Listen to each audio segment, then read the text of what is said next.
Hello বন্ধুরা, সবাই কেমন আছো? অনেক অনেক ভালোবাসা আমার মামনি শর্ট চ্যানেলে সবাইকে। আর এই দেখো, আমি নিরামিষ দিনে ঢ্যাঁড়স পোস্তর একটা রেসিপি নিয়ে চলে এসেছি। তোমরা এইভাবে বানিয়ে খেয়ে দেখো, অনেক অনেক ভালো লাগবে খেতে। এক থালা ভাত নিমেষই খাওয়া যাবে। এতে মাছ মাংস মনে হয় না, এই গরমের দিনে নিরামিষ তরকারিটাই পছন্দ হবে। মাছ মাংস ছেড়ে এক থালা ভাত এই দিয়ে খাওয়া হয়ে যাবে। আমি কিভাবে তৈরি করলাম ঢ্যাঁড়স পোস্ত রেসিপিটা, তোমরা দেখতে থাকো বন্ধুরা। তোমরা দেখতেই পাচ্ছ আমি কড়াটা বসিয়ে দিয়েছি। আর দেখো বন্ধুরা, এই যে কড়াই তেল দিয়ে দিয়েছি, দিয়ে আমি ঢ্যাঁড়সগুলোকে আগে ভেন্ডিগুলোকে ভেজে নেব। আমরা বাংলা কথায় বলি ঢ্যাঁড়স, কিন্তু ওর ভালো নাম হচ্ছে ভেন্ডি। আর এ আমাদের চাষের ভেন্ডি, কিন্তু খুব সুস্বাদু খেতে। আর তোমরা দেখবে অসাধারণ খেতে হয় ভেন্ডির তরকারি। নিরামিষ দিনে যদি একবার খাও, মুখে লেগে থাকবে পোস্ত দিয়ে। আর আমি এখানে এই যে ভাজতে চালু করে দিয়েছি ভেন্ডিগুলো। তোমরা দেখতে থাকো। আমার ভাজা ভাজা হয়ে এসছে কিছুটা। এবার একে নেড়ে চেড়ে তুলে নেব। খুব ভাজবো না, খুব ভাজলে একটা কেমন খেতে হয়। হালকা ওরই মধ্যে ভাজবো, কেননা না ভাজলে গন্ধ ছাড়ে। ভাজছিনি। আর এই দেখো, এখানে আমি 5 ফোড়ন দিয়ে দিলাম একটু। দিয়ে যেহেতু পেঁয়াজ রসুন দিচ্ছি না, এই যে আলুগুলো দিয়ে দিলাম। আলুগুলো দিয়ে এগুলো করবো, ভাজা ভাজা করে নেব। নিয়ে আলুগুলো ভাজা ভাজা হলে এর সাথে কিছু মশলা অ্যাড করব। তোমরা দেখতে থাকো।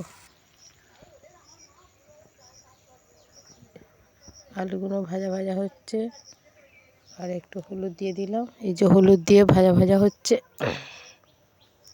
আর এই দেখো, এই যে ভাজা ভাজা হয়ে গেছে। এবার আমি দেব 1 চামচ লবণ। আর আমি কেটে রাখা বড় সাইজের আধখানা দেবো। একটা বড় সাইজের টমেটোর আধখানা দেবো। এই যে লবণ দিয়ে দিলাম 1 চামচ। আর এরপর টমেটোটা এই যে দিয়ে দিলাম। তাড়াতাড়ি এটাকে গলতে চালু করবে। তাড়াতাড়ি টমেটোটা গলে যাবে লবণ দেওয়ার এতে। দেখতে থাকো। তারপরে আমি কিছু মশলা করে রেখেছি, সেই মশলাটা এখানে দিয়ে কষিয়ে নেব। আমি মিক্সিতে তোমাদের আগেই দেখিয়েছি, কিছুটা মশলা রেডি করে রেখেছি। একটু আদা, পোস্ত, জিরে, আর হচ্ছে একটু সাদা সর্ষে। তোমরা এই দিয়েই করবে, সুস্বাদু খেতে হয়। নিমেষেই 1 থালা ভাত তোমরা খেয়ে ফেলতে পারে মাছ মাংস ছাড়াই। আর কেমন হয়েছে তোমরা কমেন্ট করো। আর এই যে ছোট্ট ছোট্ট কমেন্টে আমার খুব ভালো লাগে, ভিডিও বানাতে উৎসাহ হয়। আর এই যে মশলাটা দিয়ে রেডি করে তরকারিটা নাড়াচাড়া করছি। যেহেতু একটা সর্ষে পোস্ত জিরের একটা গন্ধ আছে, এই তেল দিয়ে দিলাম একটু। দিয়ে নাড়াচাড়া করে ভেন্ডির তরকারিটা আমি রেডি করছি। তোমরা এভাবে বানিয়ে খেও, খুব দারুণ খেতে হয়।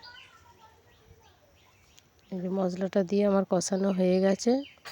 এরপর আমি কিছুটা জল অ্যাড করে দেবো। তোমরা দেখতে থাকো। টমেটোটা আমার গলে এসেছে।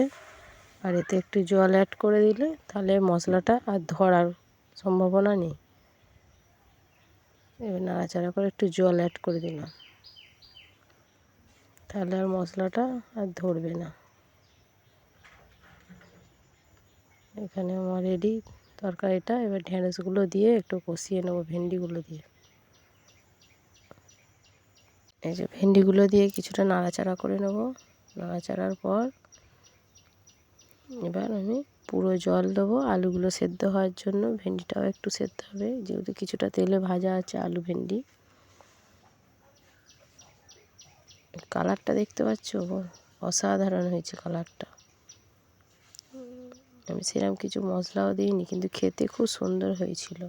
রুটি বা ভাতের সঙ্গে তোমাদের খুবই ভালো লাগবে। পছন্দের একটা রেসিপি। তোমরা এইভাবে বানিয়ে তৈরি করে খেও।